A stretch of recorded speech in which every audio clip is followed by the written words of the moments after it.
J'ai travaillé comme cadreuse, comme assistante de réalisation sur Navarro. Ah, j'ai fait beaucoup de choses, mais c'était des choses qui étaient un petit peu dans l'ombre.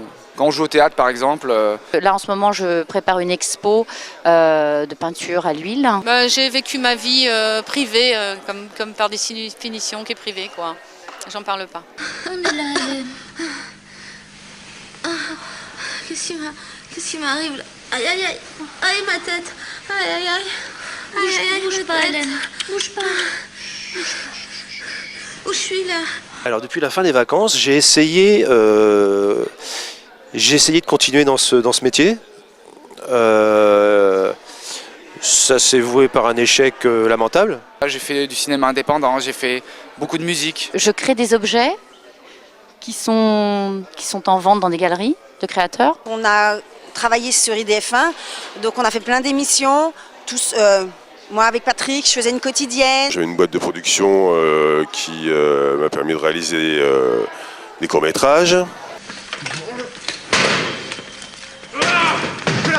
Calme-toi, arrête. T'es complètement fou quoi, arrête, calme-toi. Je veux plus faire de musique, je veux plus toucher à cette guitare. J'ai vécu en Floride pendant quelques années, je faisais beaucoup de sport nautique là-bas. Après j'ai quitté la Floride, je suis revenu en Suède. J'avais plus envie, vous savez, moi je fais les choses que quand j'en ai envie. Je fais pas les choses pour être connue, la notoriété, j'ai pas fait ça pour être connue, j'ai pas fait ça pour l'argent non plus. J'ai sorti un album il y a 2 ans. Là, je prépare un autre album pour cette année. J'ai travaillé pour le journal Digital Rock et Digital Hip Hop comme journaliste. J'ai galéré, donc comme apparemment aucune autre production que Jean-Luc ne voulait de moi, alors j'ai changé mon fusil d'épaule et j'ai repris la déco. Et puis j'ai changé complètement de vie, quoi, voilà. La BDF a commencé, la BD Flamboyant a commencé, donc j'ai travaillé avec eux. J'ai travaillé aussi, j'ai fait un peu de mannequinat. J'étais fatiguée, je crois que j'avais fait le tour.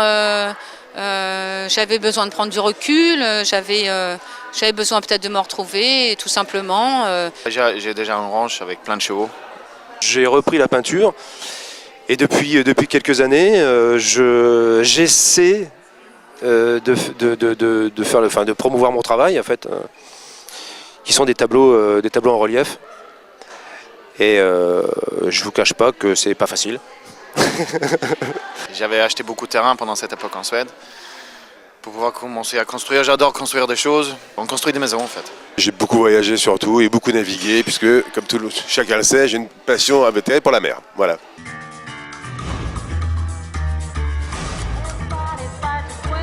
On a été les premiers, un petit peu les pionniers de cette télé, des sitcoms, des choses comme ça, des productions rapides et légères.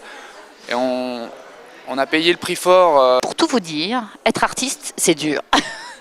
Donc c'est vrai que j'avais besoin de travailler, ça tombait parfaitement bien. On me prenait vraiment pour, je dirais pas une merde, mais pour quelqu'un qui sait pas bosser ou qui sait pas jouer ou n'importe quoi. Quand j'envoie des CV d'acteurs avec 10 ou 12 ans derrière lui et que ce CV arrive à la figuration et qu'on m'appelle pour faire des figurations sur des séries télé en plus, hein, pas sur du long métrage. Donc je tique un petit peu sans avoir un ego surdimensionné et puis j'y vais quand même et je fais de la figure.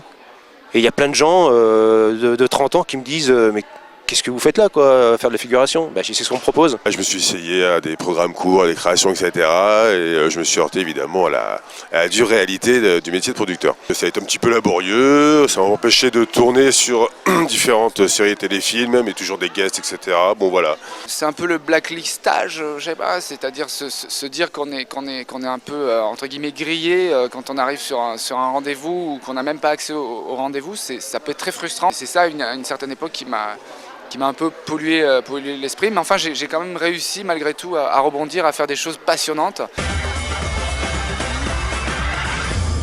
Et surtout, je me dis aujourd'hui, les gens que ça emmerde réellement, c'est avec bonheur que je les emmerde, quoi.